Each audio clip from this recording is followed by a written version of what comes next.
Vote गरीबों का और राज अमीरों का, ये चीज चलने वाली नहीं है। इलेक्शन कमीशन ने अपनी शर्म हया खो दी है। इलेक्शन कमीशन को कहना चाहते हैं, हम टीएन शेषन साहब को सलाम करते हैं, पूरा देश सलाम करेगा, लेकिन आज के इलेक्शन कमीशन आपको ये देश कभी माफ नहीं करेगा। आप लोगों के हकों पर डकैती डालने वाली सरकार को यदि आप 2024 के चुनाव में वोट डालते हैं तो भगवान भी आपको माफ नहीं करेगा। चंदा दो और धंधा लो, इस प्रकार से देश में कुकर्म चल रहा था देश में नेताओं का। आज भी बीफ एक्सपोर्ट करने वाली कंपनियों से आपने लगभग 2000 करोड़ का चंदा लिया है। इससे गिरी हुई बात नहीं हो सकती। सरेआम डकैती हुई इस देश के साथ, सरेआम लूट हुई है। जो अपने आप को चौकीदार बताते थे वही चौकीदार देश को लुटवाने का काम किया। राजनीति करना हमारा पेशा नहीं है, लेकिन इस देश को इन राक्षसों के हाथों हम बर्बाद होते हुए नहीं देख सकते। मैं धन्यवाद करता हूं कि हमारे चीफ जस्टिस साहब को, श्री चंद्रचूड़ जी, जिन्होंने इन पार्टियों की जो डकैती का जो उदाहरण सामने लेके आए, सरेआम चंदा दो और धंधा लो, इस प्रकार से देश में कुकर्म चल रहा था देश में नेताओं का।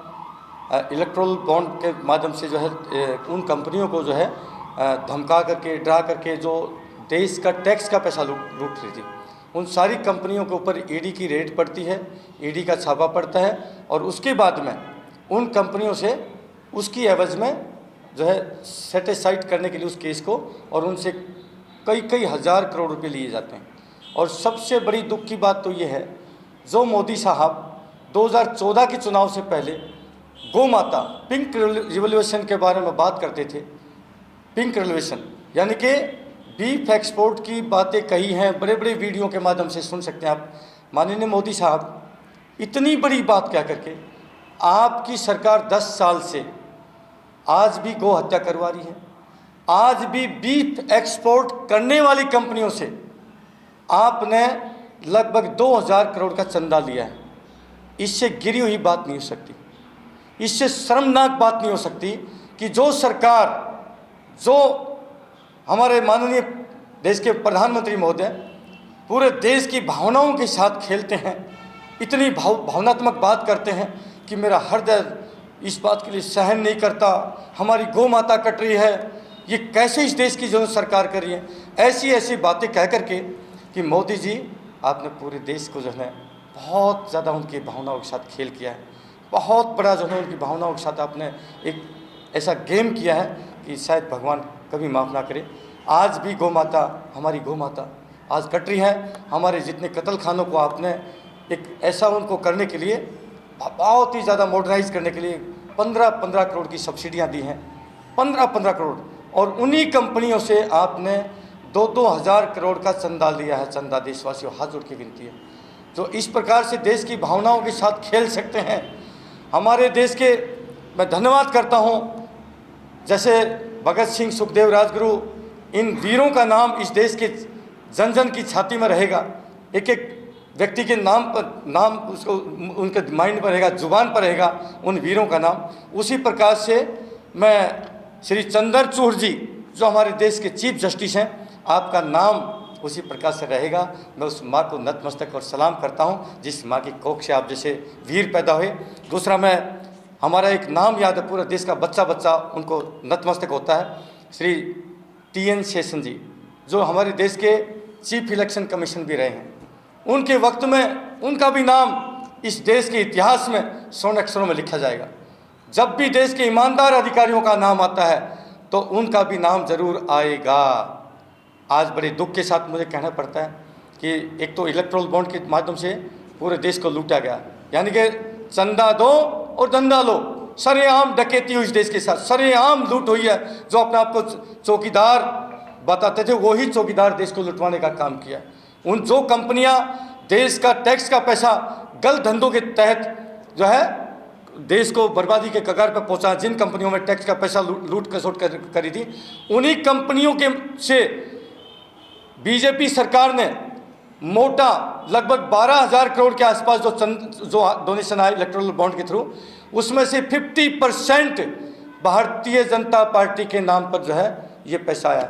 इस विषय पर भारतीय जवान किसान पार्टी जो कि इन योद्धाओं की है, जवानों की है, किसानों की है, गरीबों की है, मजदूरों की है, ये जो पार्टी है इसकी घोर निंदा करती है और घोर भर्त्सना करती है और पूरे देशवासियों से अपील करती है जो इस प्रकार से डकैती डाली हो। आप लोगों के हकों पर डकैती डालने वाली सरकार को यदि आप 2024 के चुनाव में वोट डालते हैं तो भगवान भी आपको माफ़ नहीं करेगा, आने वाली पीढ़ियां आपको माफ़ नहीं करेंगी। इसलिए मैं तो एक सैनिक हूं और सैनिक का काम होता है देश की रक्षा करना, चाहे बाहरी ताकतों से रक्षा करना हो, चाहे अंदरूनी ताकतों से रक्षा करना हो। दूसरी बात, मैं एक चीज़ और बताना चाहता हूं। मैंने माननीय TN शेषन जी का नाम क्यों लिया? क्योंकि उन्होंने ईमानदारी से चीफ इलेक्शन कमीशन होते हुए ईमानदारी से काम किया, कोई भ्रष्टाचार नहीं किया। हर एक उस भ्रष्टाचारी नेता को, भ्रष्टाचारी पार्टी के ऊपर अंकुश लगाने का काम किया जो गलत काम करती थी। आज बड़े ही दुख के साथ मुझे कहना पड़ रहा है, आज प्रेस वार्ता के माध्यम से मुझे अपनी बात और अपनी पीड़ा रखनी पड़ रही है। साथियों, देशवासियों, आप देख रहे होंगे कि भारतीय जवान किसान पार्टी, आपने हमारे बहुत सारे वीडियो देखे हैं, आप लोगों के बहुत सारे अलग अलग चैनलों के माध्यम से मेरे पास, मेरा वीडियो के माध्यम से मेरा कॉन्टैक्ट नंबर जाता है। आप लोगों ने मेरे पास हजारों की तादाद में मेरे पास फ़ोन किया है, आपने संवेदना व्यक्त करी है, आपने हमें हमारी बातों को पसंद किया है। आज भी आपका भाई फौजी भाई आपसे अपील करता है, ये बात, ये बड़ी मन की पीड़ा आपके सामने व्यक्त करने जा रहा हूँ। मैं अपना कॉन्टैक्ट नंबर छोड़ देता हूँ स्टार्टिंग में ही, क्योंकि कई बार बाद में नंबर कोई आदमी सोचता कि इस फौजी भाई का नंबर काश मेरे से मिलता तो मैं काश इस फौजी भाई से बात करता। मेरा कॉन्टैक्ट नंबर है 8368002355। जो भी भाई अगर हमारी बातों से रखता हो, ताल्लुकात रखता हो कि हाँ फौजी भाई सच्ची बात करते हैं, मैं उससे ज़रूर अपील करता हूँ कि आप हमसे कांटेक्ट करिए और ये वीडियो है मेरे देश के हर एक नागरिक तक पहुँचाइए। वीडियो को इतना पहुँचाइए कि नेशनल मीडिया अपने आप उसको शर्म आए कि ये फौजी भाइयों की बात, ये जो चैनल है CCN न्यूज़ है, इंडिया न्यूज़ है, नेशनल दस्तक है। और मैं स्पेशली मैं इन तीनों भाइयों को सल्यूट करता हूँ कि आप हमारी बात रखने का मौका देते हैं। साथियों, मैं एक स्टोरी बताता हूँ। एक जो नई पार्टियाँ होती हैं, इलेक्शन कमीशन से रजिस्टर्ड होती हैं, रजिस्टर्ड अनरिकॉग्नाइज्ड पार्टी, अमान्यता प्राप्त पार्टी, जो नई पार्टी होती हैं रजिस्टर्ड अनरिकॉग्नाइज्ड पार्टी। और वो पार्टियों का एक प्रावधान है, इलेक्शन से लगभग 45 दिन पहले वो अपने इलेक्शन सिंबल के लिए, चुनावी सिंबल के लिए अप्लाई करना एक प्रोसीजर है। हमने उस प्रोसीजर के तहत अप्लाई किया अपने पार्टी, क्योंकि हमारी पार्टी पूरी 543 सीटों पर अपने प्रत्याशी उतारने का संकल्प लिया है, जिसमें से 125 सीटों की हमने घोषणा भी कर दिया है। 125 सीटों की पहली सूची हमारी जारी हो चुकी है। उसमें बड़े दुख के साथ कहना पड़ता है कि आज इलेक्शन जो कमीशन है, एक बीजेपी का एक जो आज वर्तमान सरकार है उसका एक पक्षधर बन करके उसके माध्यम से जो है ऐसा काम कर रहे हैं कि हमें हम कई बार वहाँ पर गए, हम डे बाई डे वहाँ पर जो है उसको अपनी एप्लीकेशन को फॉलोअप किया और वहाँ पर जो अधिकारी को लहरी जी ने वहाँ पर जब हम इंटरकॉम से फ़ोन करते थे, लहरी जी ने हमें अवगत कराया कि साहब आपकी एप्लीकेशन हमारे पास आ चुकी है, हमने चेक कर लिया है, एप्लीकेशन में कोई कमी नहीं है। एक छोटी सी कमी बताई कि आपका एनेक्जर 3 नहीं लगा, आप एनेक्जर 3 आज ही लगाइए। देशवासियों, सेम डे एनेक्जर 3 हमने बना करके तुरंत वकील के माध्यम से वहाँ जमा करते हैं, लेकिन बहुत ही दुख के साथ मुझे कहना पड़ता है एनेक्जर 3 जमा करने के बाद 1 सप्ताह तक हमें आश्वासन देते रहे कि कार्रवाई चल रही है, 2 दिन के बाद मिल जाएगा, अगले 2 दिन के बाद मिल जाएगा, फिर अगले 2 दिन के बाद जाते हैं, फिर अगले 2 दिन के बाद मिल जाएगा। लेकिन दुर्भाग्य से कहना पड़ता है देशवासियों, 21 तारीख का साइन किया हुआ, 21 मार्च का साइन किया हुआ लेटर 26 तारीख को हमें, आज से लगभग 2-3 दिन पहले हमारे नेशनल सेक्रेटरी श्री सुरेश कुमार जी जो केरला से आते हैं, उनको मेल द्वारा मिलता है 26 तारीख को। 21 तारीख का लेटर 26 तारीख को मिलता है। आप देशवासी सोचिए, जब पहले चरण का नॉमिनेशन जिस दिन समाप्त होता है उस दिन हमें यहाँ पर हमें मिलता कि आपका जो एप्लीकेशन था उसको रिजेक्ट किया जाता है विभिन्न टेक्निकल कारणों के कारण। सोचिए, कितना बड़ा दबाव है, कितना बड़ा, मैं कहता हूं इलेक्शन कमीशन बिक चुका है। इलेक्शन कमीशन ने अपनी शर्म हया खो दी है। इलेक्शन कमीशन को कहना चाहते हैं, हम टीएन शेषन साहब को सलाम करते हैं, पूरा देश सलाम करेगा, लेकिन आज के इलेक्शन कमीशन आपको ये देश कभी माफ नहीं करेगा। ये देश कभी माफ नहीं करेगा कि आप किस प्रकार से दलाली कर रहे हैं, आप किस प्रकार से बिक चुके हैं, आप कितने दबाव में काम कर रहे हैं। ये देश कभी माफ नहीं करेगा। ये देश वीरों का देश है। मैं विनती करता हूं, प्यारे देशवासियों, विनती करता हूं, यदि आपको इन फौजी भाइयों पर अटूट विश्वास हो, इन फौजी भाइयों पर पूरा विश्वास हो, मेरी हाथ जोड़ के प्रार्थना है, बड़ी आत्मा रो रही है।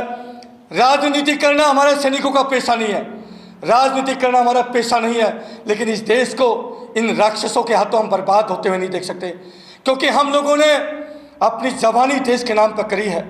अपनी जवानी जो बैठे हैं, अपनी पूरी जवानी देश के नाम पर दे के आए हैं।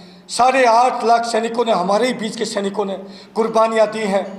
उन माओ के लालों ने इस देश के ऊपर अपनी कुर्बानियाँ दी हैं, इस देश की एकता अखंडता के लिए। आज मेरा देश कगार पर है। इस देश को बारूद के ढेर पर लाके खड़ा कर दिया। आज नफरतों के इस बाजार में देश को लाके बेच दिया इन गद्दारों ने। इसलिए इन सैनिकों ने बड़ी पीड़ा के साथ ये निर्णय लिया कि अब इस देश का सैनिक सरहद से संसद तक जाएगा, सरहद से संसद तक जाएगा। और साथ में हमारा किसान जो हमारा पिता है, आज किसान की हालत देखिए, आज किसान की जो फसलें हैं उनका मूल्य नहीं मिलता है। आज किसानी जो है घाटे का सौदा है। किसान की जो हालत है बहुत दयनीय है आज। इसलिए इस देश का किसान और जवान दोनों मिलकर के, इस देश का पिता और पुत्र दोनों ने मिलकर संकल्प लिया है, क्योंकि गरीब किसान मजदूर ही का बेटा सेना में जाता है। ये पूरा तबका परेशान है। इसलिए इन्होंने फैसला लिया है कि अब इस देश की संसद में जाकर के हम बाहर रोडों पर जाकर के भीख नहीं मांगेंगे। वोट हमारा और राज तुम्हारा, वोट गरीबों का और राज अमीरों का, ये चीज़ चलने वाली नहीं है। इसलिए मैं अपील करता हूं देशवासियों, आपको अगर इस फौजी भाई की आत्मा की आवाज़ अगर लगती हो कि वाकई ही उस देश के अंदर कुछ ऐसा होगा कि देश याद करेगा, देश की कायाकल्प होगी, तो आपसे ज़रूर मैं अपील करूंगा कि आप इस वीडियो को, आप हमें वोट देना ना देना, अगर आपकी आत्मा ठुके, अगर आपकी आत्मा ठुके, आपका दिल गवाही दे कि हाँ फौजी हैं, अपने आप को न्योछावर कर देंगे, इस देश को इन भ्रष्टाचारी गिद्धों से बचाएंगे, इस देश के अंदर भ्रष्टाचार एक सिंगल पैसे का नहीं होने देंगे, तो ज़रूर आप इस वीडियो को वायरल करना। और मैं विनती करता हूं, अगर आप आने वाले भविष्य में अपने बच्चों की भविष्य से आप चिंता करते हैं, उनके भविष्य बच्चों की, तो आपसे विनती है, सौगंध है आपको, इन माँ भारती की, इस माँ भारती की सौगंध है, इस देश को बचा लीजिए। भारतीय जवान किसान पार्टी जहाँ जहाँ पर अपने प्रत्याशी उतार रही है, आपसे अपेक्षा करती है, हम वोट की भीख नहीं मांगेंगे। यदि आप मानते हो हम लोगों ने सीमाओं पर खड़े होकर कर्म किए हैं, हमने अपनी जवानी कुर्बान करी है, जब भी देश में कोई आपदा आई है, भूकंप हो, बाढ़ हो, दंगा हो, आग लग जाए, कोई आतंकवादी आ जाए, और जहाँ पर सरकार की सारी मशीनरी, सरकार के सारे विभाग जहाँ पर फेल हो जाते हैं, वहाँ पर अंतिम विकल्प सेना बचती, सेना। और जब सेना मोर्चा संभालती है तो पूरा देश का बच्चा बच्चा आश्वस्त हो जाता है कि अब मेरे फौजी भाई आगे हैं, कि इस देश की इस व्यवस्था से, इस जो ये देश में आपदा है, इस आपदा से मेरे फौजी भाई बचाएंगे। और हम नहीं कहते, इस देश की जो बिकी हुई मीडिया है वही हमें संज्ञा देती है कि देश के फरिश्ते, यानी कि इन फौजी भाइयों को फरिश्ते की संज्ञा इस देश की जो मीडिया देती है। आज हम सबसे बड़ी पार्टी बनकर के चुनाव में आ रहे हैं। मैंने बिकी हुई मीडिया इसलिए कहा, वहाँ तो वो अपनी टीआरपी बढ़ाने के लिए बोल देती है, लेकिन यहाँ पर यही फौजी, यही फरिश्ते यदि आज चुनावी मैदान में अपनी ईमानदारी, वफादारी और देशभक्ति के दम पर आज अगर आ रहे हैं, तो यहाँ पर इनको नहीं दिखाया जाएगा। हमारी खबरें नहीं कवरेज होंगी, क्योंकि देश में इनको चाहिए 10,000 करोड़ का पैकेज। हम तो गरीब आदमी के बच्चे, गरीबों के बच्चे हैं, हमारे पास तो पैसा नहीं है। आज हम यहाँ पर बैठे हैं, हम अपनी तनख्वाह से अपना पेट काट करके, बच्चों का काट करके देश को बचाने के लिए निकले हैं, देश को बचाने निकले हैं। और देश जब तक इस सीने में जो है सांस होगा, हम इस देश को इनके हाथों बर्बाद नहीं होने देंगे। अगर आपको इन फौजी भाइयों पर अटूट विश्वास है, तो ज़रूर आप हमें साथ देना, आपका प्यार चाहिए। बॉर्डर की लड़ाई हमारे हाथ की थी, बॉर्डर की लड़ाई हमारे हाथ की थी, हमने कभी देश का सिर नहीं झुकने दिया। और ये चुनावी लड़ाई आपके हाथ की। क्या आप अपने इन भाइयों का, अपने बेटों का क्या सिर झुकाएंगे? नहीं झुकाएंगे, हमें यकीन है। नेशनल दस्तक की आपसे गुजारिश है कि अगर इसको बचाना चाहते हैं तो नेशनल दस्तक को सब्सक्राइब करने के लिए रेड कलर के सब्सक्राइब बटन को दबाएं, फिर बेल आइकन की घंटी दबाएं। नेशनल दस्तक को बचाने के लिए बहुत ज़रूरी है कि हर खबर को शेयर करें, लाइक करें, कमेंट जरूर करें।